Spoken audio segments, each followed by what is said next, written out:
so happy to have you on with us. This is such a cool movie and just one that I think so many people are going to enjoy. You got to be so excited to get this out there in the world, right? I'm thrilled. I'm absolutely thrilled. I think it's a story. It's a perfect timing for it to come out, and for I love biopics. I love history, and to kind of go back in time and see what might have been, or the interpretation of what could it what really started such a phenomenon, uh, especially for women, is honor to be a part of. Yeah. Well, and it seemed like such a fun set too, and so many great members of the cast. So, do you have a particular day or scene or time that stood out to you where you're just looking around going, "Oh, I'm always going to remember this." Uh I think my first this was early on. My first scene with Walton Goggins Yeah. was I'll always remember that because I'm such a big fan of his. And it was introducing May, and it was introducing May, when she had the dream, and it was before she was accepted into wrestling, and kind of imagining that girl that grew up, on a farm with her brothers, and just wanting to wrestle and come in, uh, you know, having worked in a factory, it just it was that was a really exciting scene. And him and Josh. I mean, I was pinching myself. So I'll always remember that. And God, that last Yeah. fight, yeah. Yeah, absolutely. Well, and I'm sad to say that I wasn't as familiar with this story, and the more I look into it, the more I've been like, oh, this is so cool. This is a story that needed to be told, and sometimes we have to have film to do that, right? Yeah, definitely. Yeah. Yeah, absolutely. And of course, people look up to what you do and they think, see, I'd love to do that, but it's you just make it look easy. So, what kind of advice would you give to someone that wants to follow in your footsteps? Think it was Meryl Streep that said you have to have the skin of a rhinoceros.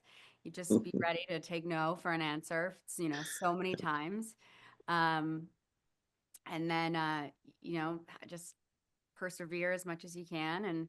And every time you have an opportunity, it's an opportunity, and you give it your all, no matter what, no matter if the other people are slacking. And you just, you I think really acting is about, if you feel like you have something to give, and if you feel like you have something to give and you believe that, and you just show up and give as much as you can, things will work out. I wasn't I definitely, it's taken a while for me to to to work consistently. So I know that Yeah, it's yeah, innate.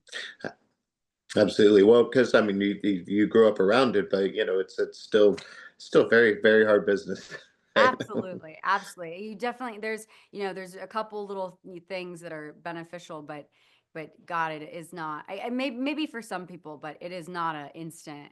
For me, at Yeah. least, it was not an instant. It was not Hmm. an instant. Uh, it was not a breeze when I started out. Yeah, for sure. So my co-host is Drew Pearson, one of our great Dallas Cowboys. Caught the Hail Mary, went in the Hall of Fame. We love to ask people that Hail Mary moment, which is that moment in your life or career you just had to go for it and it worked out for you. What do you suppose that was for you? I don't know. I feel like I do that all the time. I feel like Yeah, I feel like I do that all the time. I've had, there's been a lot of projects that I've, been told not to do, or, oh, this is risky, and I'm just like, nope, got to do it. And so there's things like that. And then, I get really nervous before I work, and just in general and stuff. And so I feel like I'm constantly like,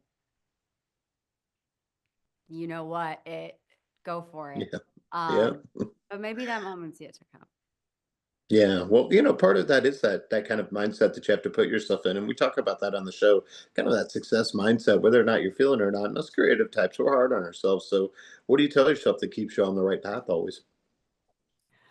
Um, well, whatever your character's feeling, you're feeling is always what I think of whenever I'm feeling nervous, or whenever I'm afraid, or I feel some sort of fear. And so that's a piece of advice that I learned, through like I've just learned in my career. And whatever you're feeling, the character's feeling. So if it's nerves or if it's fear, to try and turn that into excitement, if that's what's appropriate, or to turn that into, something else, or to turn that energy into, um all right, I'm scared, I'm terrified right now and I'm scared about, doing a good job and what everyone's going to think. And if I fail, will I ever work again? And no, this person's, if it fits, this person's excited. Or maybe this person is scared about something else that's personal in their life. So to just try and use whatever's coming to you for what you're doing is helpful. Mhm. Yeah, well said. There's so much to learn from the characters here. There's just real life people, and I think that people really gonna enjoy this. So what are you hoping they'll think about and talk about and take away besides, oh, that was really fun? I hope that people take away, uh, an appreciation for all the specifically Mildred, uh, and May for all and the men too, even Mm. Billy Wolf, even the big bad wolf, um, for all the people that broke the rules, that rebelled, and that paved the way for this to be normal. And what was your favorite thing about May? Because she's such a cool character in history too. May. Oh god. Yeah. My favorite thing about May was definitely her, uh, just her love for wrestling, her love for it until the day she died, her love for the other women, and her love for the sport and her commitment to it.